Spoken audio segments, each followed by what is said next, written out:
Quem compra fundo imobiliário quer viver de renda passiva, quer acumular um patrimônio e ter o dinheirinho caindo todo mês lá na conta, correto? Então, para que vocês façam da forma correta, vamos tentar escolher os melhores fundos e nesse vídeo eu vou fazer o contrário.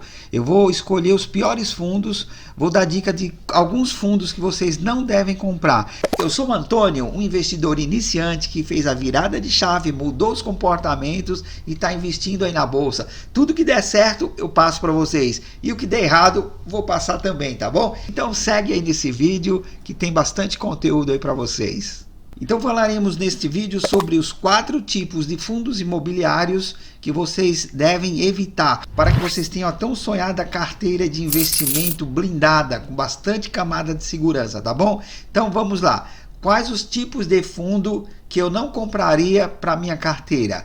Vou começar por fundos monoativos ou fundo monoimóveis. O que seria monoativos ou monoimóveis? Fundos monoativos ou monoimóveis são fundos que têm um único imóvel. Fundos com um único imóvel não têm diversificação geográfica, ou seja, se o imóvel naquela área ou naquela região se desvalorizar por algum motivo, vai prejudicar todo o fundo. Então, quando vocês optarem por comprar um fundo imobiliário, façam a pesquisa para ver a quantidade de ativos que esse fundo contém. Aqui eu tenho 2 tipos de fundos com essas características, o ABCP11 e o BTWR11. O ABCP11 é um fundo de shopping, é um fundo que tem apenas um único imóvel e o seu imóvel está alocado apenas para o shopping Grand Plaza em São Paulo. Então, caso essa região ou esse shopping passe por algum problema, o nosso fundo fica totalmente desvalorizado. E o BTWR11 é um fundo de lajes corporativas que também tem um único ativo no estado de Goiás. É o edifício Brookfield Towers. Então, se esse ativo perder por alguma razão a sua valorização, o fundo imobiliário também vai ficar comprometido. Então, a primeira dica é não comprem fundos imobiliários monoativos ou monoimóveis. Vamos adicionar camada de segurança. Isso aqui seria o contrário de adicionar camada de segurança. Outro tipo de fundo imobiliário que eu não indico ou que eu não compro são os de monoinquilinos. É bem parecido com monoativos, só que o monoinquilino ele pode até ter vários imóveis, porém esses imóveis estariam alugados para um único inquilino. É o caso do BPO11 e do XPCM11. O fundo BPO11, além de ser monoinquilino, ele também é um fundo de agências bancárias, que também nos dias de hoje não é um bom negócio, tendo em vista que a maioria dos bancos hoje são digitais. Está tendo um crescimento muito grande de bancos digitais e cada vez menos agências de rua. Então esse fundo, além dele ser um fundo de agência bancária, ele tem como inquilino apenas o Banco do Brasil. Ele tem 58 contratos, é um contrato muito bom. O contrato ele teve data de início aqui agosto de 2012, data do término novembro de 27, mas é um único inquilino. Se o Banco do Brasil passar por algum tipo de dificuldade, vai prejudicar todo o fundo. E o XPCM11 também é um fundo de lajes, também é um fundo monoinquilino, é um fundo de lajes corporativas, mas o seu único inquilino é uma empresa de óleo e gás, né? Tem um contrato raso, né, de 60 meses e também se essa empresa passar por alguma dificuldade e desocupar o imóvel, esse fundo monoinquilino vai ficar prejudicado. Então nós temos aí para ser evitados fundos monoativos e fundos monoinquilinos. E também peço para que vocês tentem não adquirir fundos de hospitais.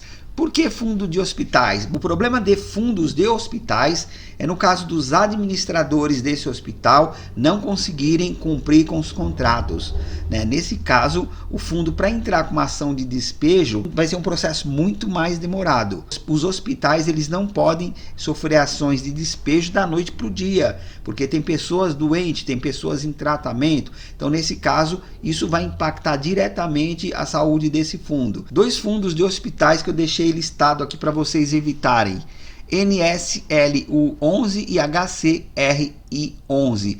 NSLU11 é um fundo do Hospital Nossa Senhora de Lourdes e o HCRI11 é o Hospital da Criança. Então nós temos aí 2 fundos imobiliários locados para hospitais, que também deve ser observado nessa questão aí de, em caso de inadimplência, ele não poder ser acionado judicialmente aí de uma forma mais rápida, né, como acontece em outros tipos de imóveis.